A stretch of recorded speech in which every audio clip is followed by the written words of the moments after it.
What's up, guys? Welcome back to Spoiling Movies. My name is Chris, and I'm going to tell you all about a movie I just watched and all the things I find interesting or noteworthy and tell you about them. This week's movie is Sorry to Bother You.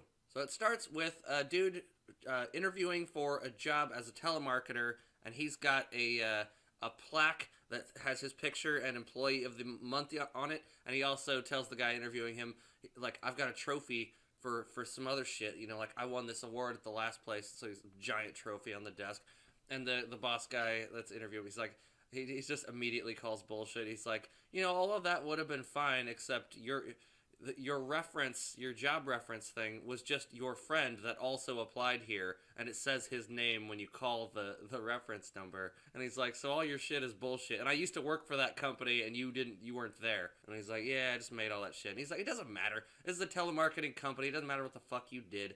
Like, I'm gonna hire you, just come in tomorrow and fucking read from the script, stick to the script, fucking smile and sell some shit. And then they show him waking up in bed next to his girlfriend person and talking about death. Do you ever think about death or whatever? And she's like, live in the moment. It's about us right now and stuff. But she starts rubbing on him, and they get ready to have sex, and then the door opens, and it's a garage door. His room is in a garage, and people outside see him, and they're like, get a room. He's like, I got a fucking room. It's just in this fucking garage. So on TV, there's a commercial for this place called Worry Free.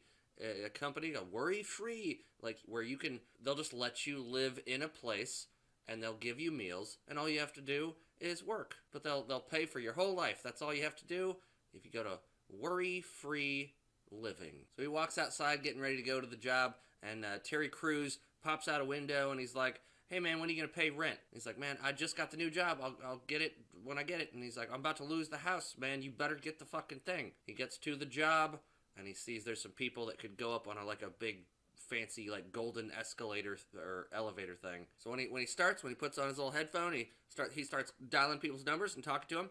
It he visualizes, or we get to see him and his cubicle desk thing dropping into their house during dinner or during sex or whatever. Do you have a minute to talk about these fucking things or whatever? And they're all just hanging up on him and shit. Danny Glover is sitting next to him in the other cubicle. I guess it's not a cubicle. They're sitting right next to each other. But he's like, you need to use your white voice. And he's like, well, I can sound like this.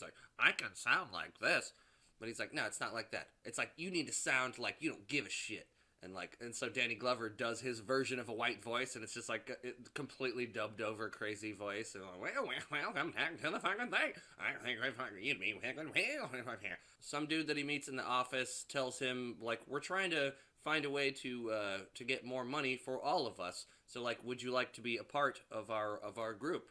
We'll talk about it later. But his name is Cassius, but people call him Cash. And the other dude's name is Squeeze. And the girl's name is Detroit. And one of the women talking to them about shit her name is Debaucherie.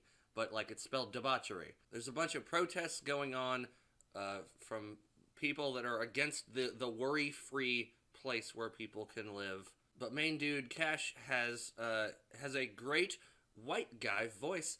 And it's David Cross, I believe, that is doing the voice. You see on TV, there's a show called I Got the Shit Kicked Out of Me. And it's just somebody getting just punched in the face and beaten up or whatever. Idiocracy style, kicked in the balls or whatever it was. At the telemarketing place, he starts making a ton of sales. All the time, because he's using his white voice, he's getting in, he's involving himself with people. Well, what's up, my dude? Oh, that's right. Oh, which card are we using to pay for this again? The girlfriend character, I think it was lady from Thor Ragnarok.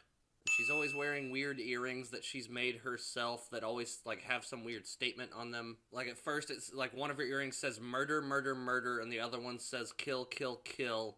And then the next time she's got little penis shaped earrings made out of something, and then you see her with giant earrings that are electric chairs with people sitting in them. They decide to make him a power caller, as they say. Like, you can go upstairs in that fancy fucking elevator. If you're a good employee and you sell a bunch of shit, you can be a power caller. And they make him one of those. And he's like, they're gonna give me a bunch of money so I can, pay shit, so I'm gonna do that. So when he comes into work as a power caller, they put him in the fancy elevator. You have to be using your white voice at all times when you're in the power caller place. So Eye Patch Guy tells him that they don't just sell the stuff that you were trying to sell. Like up here in the power caller thing, we sell power. We sell firepower. We also sell manpower. So they sell people. And that worry-free place is their biggest customer. Basically selling slavery over the phone to rich people. So one of the other, not terrorist, but extreme protest groups is like the Left Eye people. They always have like a thing over their left eye or whatever. And that's when I noticed that the Eye Patch Guy also had the patch over the left eye. And the girlfriend character is also a sign twirler, one of those people that has the signs. But it always says something different, and I didn't really ever understand what those signs meant. They're kind of joking about her being a prostitute, so maybe that's a metaphor for her being a prostitute or something. So when he's walking to work, he meets some of his, union buddies, and he tells them, I'm a power caller, try to, do the right thing from there. And they're sort of like, what are you doing? You're being a sellout or whatever. So Cash Dude talks to the boss and is able to get a cash advance, and he goes and he pays Terry Crews the money he owes him, so Terry Crews is able to keep his house. He goes and gets a new car, and he gets a new apartment and shit, and they do really interesting practical effects. Like his old TV splits in half, and a brand new fucking giant flat screen comes out of it, and the lamps and everything changes, and it's all very interesting visual effects. And there's more commercials on TV about the worry-free place, and it's basically prison. It shows them in bunks. They're like, we get all these meals a day. We don't have to worry about a place to stay. We don't have to worry about anything. The girlfriend gets mad at him because he's sold out as the power caller, and he's doing those things, and she's like, you're selling slavery over the phone, and that's you think that's okay? And he's like, yeah, I'm doing this for us, for to make things better. And she leaves him. She's like, I don't want any part of that. For him to even get into the place he's working now, he has to go through the protester people. SWAT teams are kicking everybody's asses to let him through. Cash always has a picture of his dad, I think is his dad, standing next to a car, and it was a picture. But now every time they show the picture, the dad starts looking more increasingly just mad. It's like, what are you doing? You're selling out, you're being a fucking whatever. When he's crossing the picket line to go into work one of those days, some lady shouts something and throws a can of soda at him, hits him in the head. The lady that threw the can hit him right above his right eye, so he's getting it's bleeding down on his right eye. So they're making a big deal about the left eye and the right eye. The left and the right. So he goes to big, fancy, rich man's party, I guess that is in charge of the telemarketing place and a bunch of other shit. And Eye Patch Dude introduces him to Rich Guy. Cash tries to introduce himself and shake his hand. And Rich Guy's like, I don't know, what are you doing with it? And Eye Patch Dude is like, it's okay, he's friendly. So Rich Guy's like, oh, okay, I guess it's nice to meet you. But you better make sure you do this and this. Then he asks him, tell us some stories. I bet you popped a cap in someone's ass. Tell us some of those stories. And he's like, I don't really have any of those stories. And there's, orgy kind of shit. Everybody's fucking in the background. Eye Patch Dude comes and meets with Cash and tells him that there's a big thing coming. Go down the hall. Go over here. Talk to the dude. Don't fuck it up. So he finds it. It ends up being the main rich dude's office, and he's like, "You're in the big leagues now. It's time to do this shit." Offers him some coke. He fucking snorts it in a fucking strange spiral pattern on a plate that has a horse face on it. Rich Guy says, "You got to watch this movie before I make you a proposition." So he starts watching it, and it's what's weird, showing cavemen evolving, and then them killing each other, whatever. And he's like, I really gotta piss. So rich guy says, bathroom's down the hall in this door. And he goes down the hall and he finds this weird bathroom that looks like a prison bathroom. And some guy in the stall is like, help me, please, help me. He opens the door, the guy like falls out, and it's this weird horse person. So then there's other like horse people that are also in like bathroom stalls in that prison weird looking place, but they're all like in chains and shit. He walks out of there like, what the fuck? And the rich guy is there and he's got a gun. He's like, what that's not the door you were supposed to go into.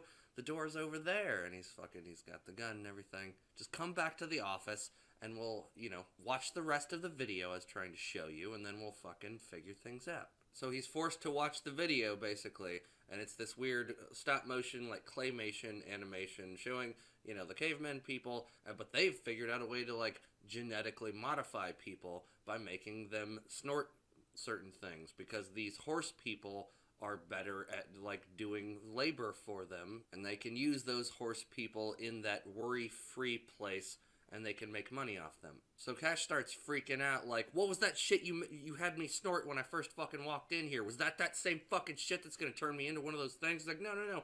It was just regular coke. It was regular cocaine. But rich guy tells Cash, like, I want you to be the spokesperson for those people. We can do whatever we want as long as you're there telling people certain things. We'll change you into the horse person thing just so you can do what we want you to do, and then we'll change you back. So rich guy lets Cash leave and go think about it, but apparently he had dropped his cell phone in that weird prison bathroom with the horse people. So there's a video that the horse people had sent to his girlfriend person where they're like, help us, this is fucking awful, help us. And it basically shows everything that's going on. The bad guy even shows up on the video and is like, you fucking make sure you do this, otherwise fuck you, or whatever. But since he's got that video footage from the phone, he's going to put it out. And the only way to get it out in front of everybody's faces is to go on big talk show or something. And it ends up being the I got the shit kicked out of me show. They kick the shit out of him because that's the show. He's able to get the video out there so people know what's going on. And they totally do. They put it out there and everybody loves it. It's like a sensation. Everybody is like, that's amazing. It gets really popular. Like, so he's able to go on like a bunch of other shows and talk about it, explaining everything that's happening and showing people the actual footage and everything. This time when people are trying to get into the telemarketer building, they still have the protesters that are trying to stop the new workers from coming in, but they set up some statues that are like made of rock, and so like the SWAT people get up to them and then they get fucking knocked down. But they just send in like a whole new group of SWAT people that just start just beating everybody and fucking gassing them and just kicking the shit out of him. And he gets knocked out, and then he wakes up and he's in like a van, like a paddy wagon thing. And he can see out this little slit thing that there's still a lot of shit going on. There's a big ass, like, another van that comes and tries to like mow people down and like kill them. But then the van gets pushed back.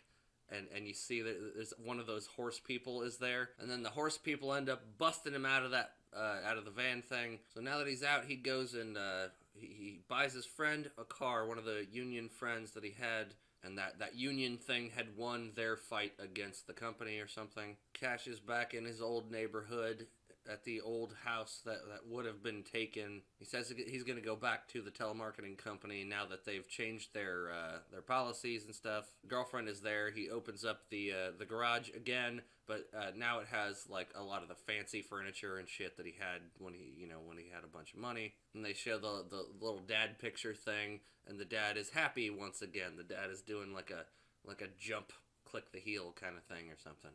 And then they show him, like, starting to transform. He's got big fucking weird nostrils. Like, he's starting to transform into the fucking horse thing. They go back to Rich Guy's house. Him and his horse people friends are like, we're about to fucking kick your ass, and we're coming in. So they come into his house, and that's the movie. It's sort of Get Out meets Twilight meets Idiocracy meets a lot of other crazy things. The politics and the race stuff, it's very, very prevalent. It's very heavy in this movie, and I don't really I don't tend to like movies that are like super political and shit like that. And I almost can't say that I enjoyed the movie. I felt more on edge watching it, and there was so many like metaphors and symbolism and things that it just kind of made me feel dumb because I didn't get every little thing. And there's a ton of shit in the background, like subliminal messages and imaging. It was really, really well done. Well shot, well crafted. It's very surreal. I was kind of expecting it to be a little more comedic. It only has a couple moments where it seems like they were actually trying to go for a laugh. The horse people almost made it like into a whole different type of movie. Like I almost feel like the message they were trying to go for would have been better if they hadn't gone into like the genetic horse people. Like I still get the messages they were trying to send, but like actually showing horse humans was a little off-putting. I mean, the whole movie was kind of off-putting. It's hard for me to recommend this. I don't really know what to say. It was well acted. It was well shot. It was creatively very, very good. I can't say I had a good time watching it. It kind of made me feel a little oogie. A little fucking icky. But anyway, that's my fucking review of Sorry to Bother You. I like a bunch of the and like